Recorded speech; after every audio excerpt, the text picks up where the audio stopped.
मेरी स्केचिंग, अरे वाह! कितना सुंदर बैकग्राउंड भी कितना रियल बना है। सच में ये अपने कमरे में उस जगह के लिए आइडियल वॉल पीस है। ये वहाँ रहेगी और हंसा उस स्केचिंग की जगह के साथ अपने बाकी वॉल डेकोर आइटम्स को एडजस्ट करते हुए मन में एक रूपरेखा बना रही थी। आज इंटीरियर डेकोरेट आने वाली थी। हंसा को अपनी रूपरेखा उसे सौंपनी थी। हंसा दीवार की ओर देखते हुए खुशी से रूपरेखा बनाए जा रही थी और अंकित प्यार भरी नज़रों से उसे एकटक निहारे जा रहा था। तभी अंकित की बहन रोशनी आई। वो भी भाभी के कमरे की रूपरेखा बनाने की बातचीत में शामिल हो गई। उसने हंसा की स्केचिंग को निहारते हुए कहा, यह स्केचिंग तो आपसे भी सुंदर है ना? हंसा ने उसकी बात को खुशी से दोहराया। सच में मैं जैसी हूँ इस तस्वीर में उससे कहीं ज़्यादा सुंदर लग रही हूँ। हाँ, एकदम यूनिक और लेजेंडरी ब्यूटी। रोशनी ने तस्वीर देखते हुए जोड़ा। ठीक सोचा है आपने। जब ये यहाँ लगेगी तो, पर उसका वाक्य पूरा होता इससे पहले अंकित ने उसका हाथ झिझोड़ते हुए उसे खींचा और गुस्से से बोला, क्या बोला तुमने? हंसा से सुंदर? हंसा से सुंदर तो कुछ हो ही नहीं सकता, समझी तुम? रोशनी सहम गई। जी, मैं गलती से बोल गई, पर हंसा का ये बहुत अजीब लगा। गलती से नहीं, ठीक कहा उसने, ये तस्वीर है, आर्टिस्टिक अप्रोच है इसमें। आर्टिस्ट ने अपनी कल्पना और कला का प्रयोग करते हुए इसे ओरिजिनल से यानी मुझसे ज़्यादा सुंदर तो बना ही दिया है। हंसा ने देखा वो बोल रही थी और रोशनी हर से पीली पड़ती जा रही थी। तभी अंकित का चेहरा गुस्से से लाल हो गया। वो चीखने लगा, तुम इस दुनिया में सबसे खूबसूरत हो। तुमसे खूबसूरत कुछ भी हो ही नहीं सकता, कुछ भी नहीं। ये स्केचिंग मैंने तुम्हारी खुशी के लिए बनवाई थी, तुम्हें ये कॉम्प्लेक्स देने के लिए नहीं कि कोई आर्टिस्ट तुम्हें तुमसे खूबसूरत करके दिखा सकता है। अगर तुम्हें ये खुद से खूबसूरत लगी, मतलब अच्छी नहीं लगी, तो इसे इस दुनिया में रहने का कोई हक नहीं है। कहते हुए खूबसूरत शीशे के फ्रेम वाली उस स्केचिंग को शीशे समेत ज़मीन पर पटक दिया। यही नहीं, वो उसे अपनी ड्रॉ से छोटी सी हथौड़ी निकाल कर उसे तब तक तोड़ता रहा जब तक वो चकनाचूर नहीं हो गई। इंटीरियर डेकोरेटर आ गई थी। अंकित उससे बिल्कुल नॉर्मली बात कर रहा था। इस जगह पर मेरी पत्नी हंसा की एक स्केचिंग लगनी है, जिसे बनाने का ऑर्डर मैंने दे दिया है। और रात में अंकित कमरे में आया और बिल्कुल नॉर्मल तरीके से रोज़ की तरह उसने हंसा का चेहरा अपने हाथों में लिया, उसे बड़े प्यार से सहलाया, फिर हौले से चुंबनों की बारिश शुरू की, साथ ही उसके रूप की तारीफ भी। उसकी आदत थी, वो हंसा को जहाँ भी चूमता पहले उस जगह की तारीफ ज़रूर करता। वो हंसा के शरीर को इतने हौले से छूता, इतना संभाल कर सहलाता कि वो मदहोश हो जाती। लेकिन आज उसे ये सब अच्छा नहीं लग रहा था। अंकित का दिन का व्यवहार अंदर से उसे मथे जा रहा था। रह रहकर उसके गुस्से में लाल आंखें और रोशनी का डरा हुआ चेहरा हंसा की आंखों के आगे घूम जाता। अचानक उसने अंकित का हाथ अपने शरीर से हटा दिया। आज मेरा मूड नहीं है, वो बेरुखी से बोली। अंकित झटके से उठकर कहीं चला गया। हंसा ने ध्यान नहीं दिया। उसे लगा अंकित रूठ गया है, पर वो मनाने के मूड में बिल्कुल नहीं थी। अपनी 3 माह की अरेंज मैरिज में हंसा को सिर्फ खुशियां ही मिली थी। हंसा शादी से पहले अपने छोटे से परिवार की परी थी। मम्मी पापा बड़े भैया सब जान छिड़कते थे उस पर। वो फ्रीलांसर ग्राफिक डिज़ाइनर थी। घर बैठे अपने लैपटॉप पर वो डिज़ाइंस बनाती और भेज देती। पैसे उसके अकाउंट में आ जाते थे। भावनात्मक समस्या का सामना करने का उसका पहला मौका था। वो मन ही मन सोच ही रही थी कि अंकित को उसकी इस हरकत के गलत होने का एहसास कैसे कराएं कि उसे ठक ठक की आवाज़ सुनाई दी। उसने पलट कर देखा कि अंकित सुबह वाली हथौड़ी अपने हाथ पर धीरे धीरे मार रहा था। उसने अचकचाकर स्विच ऑन किया तो अंकित की गुस्से से लाल आंखें देखी।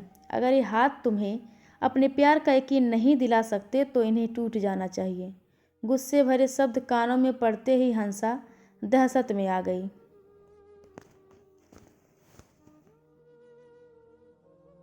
ऐसा नहीं है अंकित, कहते हुए वो उसकी ओर दौड़ी। अंकित ने हथौड़ी छोड़ दी और उसे अपनी आगोश में कस लिया। चुंबनों की झड़ी लगाई और उसे प्यार करता ही रह गया। उस रात अंकित ने उसे अपनी बाहों से पल भर भी अलग नहीं किया। दूसरे दिन अंकित, उसकी बहन रोशनी, मॉम और डैड सभी सहज लग रहे थे, लेकिन हंसा के मन में तूफान मचा था। ये प्यार नहीं, पागलपन है। उसे अंकित से डर लगने लगा, पर उससे ज़्यादा खतरनाक और डरने की बात यह है कि घर में सब नॉर्मल थे। कोई इस टॉपिक पर बात करने को तैयार ही नहीं था। मायके जाऊंगी तो इस टॉपिक पर बात करूंगी, हंसा सोचती है। सुनिए, 4 महीने हो गए, सोचती हूँ कुछ दिनों के लिए मायके हो आऊँ। हंसा एक दिन प्यार से अंकित से बोली, क्यों, मेरे प्यार में या मेरे घर में तुम्हें कोई कमी लगती है? अंकित ने उतने ही प्यार से उससे पूछा।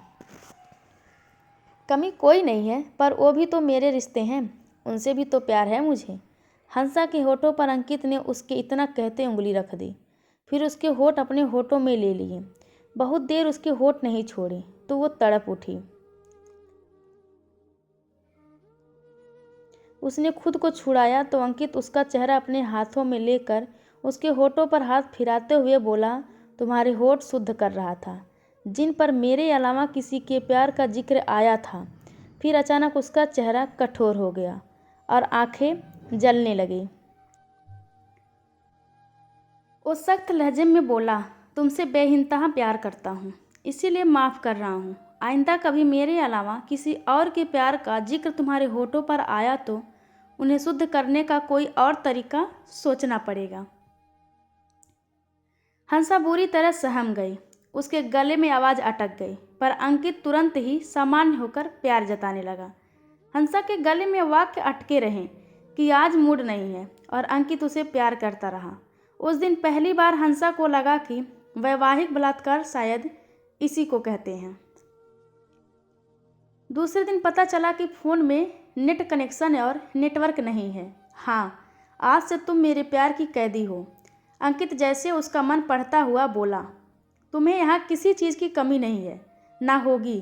तुम्हारे डिज़ाइन जब पूरे हो जाएंगे और भेजने होंगे, तब मेरी उपस्थिति में नेट ऑन होगा। तुम अपने क्लाइंट्स और परिवार के साथ बात भी कर सकोगी, पर मेरी उपस्थिति में। वैसे तुम्हें मुझसे कोई खतरा नहीं है। प्यार करता हूँ तुम्हें, वो भी बेपनाह। हंसा काँप उठी। उसके बाद तो हर रात जैसे एक नई यातना बन गई। पागलपन को प्यार कहने वाले इंसान को मन न होते हुए भी खुद पर अधिकार देना। लेकिन हंसा को उसकी मम्मी ने जिंदगी का एक सामना करने के कुछ गुण सिखाए थे। घर वालों से अंकित की उपस्थिति में बिल्कुल सामान्य होकर बात करने लगी। कुछ समय बाद एक रात उसे दुलराते हुए बड़े प्यार से बोली, मुझे तुम्हारे प्यार का यकीन हो गया है। मैं बहुत खुश हूँ। मुझे अब ज़िंदगी में तुम्हारे अलावा किसी की ज़रूरत नहीं, किसी से प्यार नहीं। मुझे अपने साथ मेरे मायके ले चलो और साथ ही लौटा लाना। मुझे वहाँ से बस अपने सर्टिफिकेट लाने हैं। मैंने कहाँ रखे हैं याद नहीं, मैं ही उन्हें ढूंढ पाऊँगी, कोई और ढूंढ कर भेज नहीं पाएगा। अंकित ने तुरंत फ्लाइट बुकिंग करा ली। उसके मायके पहुंचकर भी वो उसे एक पल को अकेला नहीं छोड़ रहा था। आखिर वापसी की फ़्लाइट के लिए निकलने का समय हो गया तो हंसा चीख पड़ी। उसने अंकित के सामने ही रो रो कर सब बताना शुरू कर दिया, पर अंकित मुस्कुराता रहा। उसने जेब से एक चाकू निकाला और बोला, मैंने तुम्हारे खराब व्यवहार और उसकी वजह से अपनी मॉम और मेरे जीवन को भावनात्मक खतरे की रिपोर्ट अपने लोकल पुलिस स्टेशन में लिखा रखी है। अगर तुमने मेरे साथ चलने में आनाकानी की तो मैं चाकू से अपने हाथ की नस काट कर तुम पर आत्महत्या के लिए उकसाने का इल्ज़ाम लगा दूंगा। तभी दरवाज़ा खुला। पुलिस में एक सच्ची रिपोर्ट भी लिखी है। इंस्पेक्टर अंदर आते हुए बोले, तुम्हारी उपस्थिति में अपने परिवार से होने वाली बातों में हंसा ने इशारों में भनक दे दी थी। उन्होंने रिपोर्ट भी लिखा दी थी और तुम लोगों के आने की खबर पाकर हम भी आ गए थे। घर के बाहर इंतज़ार कर रहे थे। क्योंकि हंसा को यकीन था कि जब वो तुम्हारे साथ लौटने से मना करेगी तो तुम कोई ना कोई नाटक जरूर करोगे। यहाँ हुई सारी बातें ऊपर लगे कैमरे में रिकॉर्ड भी है। अब हंसा का परिवार अंकित के दीवानेपन से उसे मिले जख्म भरने में लगा है। तो दोस्तों, यह पागलपन प्यार वाली कहानी आप सबको कैसी लगी, कृपया कमेंट करके ज़रूर बताएं और चैनल को लाइक शेयर और सब्सक्राइब करना बिल्कुल ना भूलें। धन्यवाद आप सबका।